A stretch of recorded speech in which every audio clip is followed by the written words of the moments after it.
Ce qui m'a marqué le plus, c'est que tu n'as pas de guide finalement. C'est-à-dire qu'il faut que tu apprennes un peu par cœur ta trame, il faut que tu la retravailles, il faut qu'elle soit logique, fluide, avec des rebondissements. Donc c'est flippant quand même de trouver cet équilibre-là. Et ça prend un peu de temps parce que tu changes, tu reviens.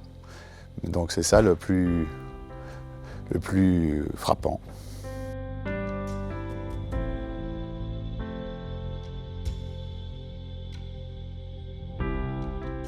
Tu as toujours un peu cette anxiété. Après, tu te dis, et c'est plutôt comme ça que je le vois, moi, je suis là pour passer un bon moment.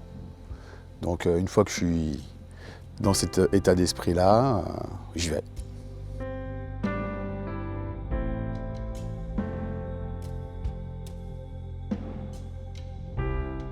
L'entrée est toujours un peu compliquée, et une fois qu'on est lancé, que les gens réagissent, tu vois que ça interagit un peu, tu te lâches un peu plus. Je pense qu'on est heureux d'être sur scène aussi.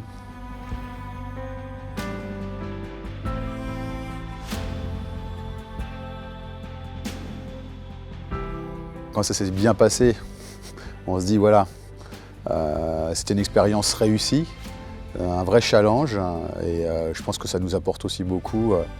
On se remet tous en question, il faut se mettre de temps en temps en danger, c'est un peu l'objectif de faire le talk.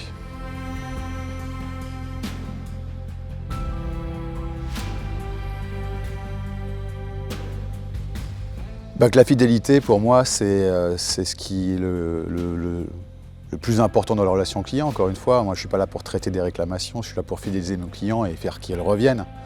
Toute mon énergie passe là. Le message que j'ai transmis, c'est allez-y, venez prouver avec moi que la fidélisation est plus valorisante que l'acquisition.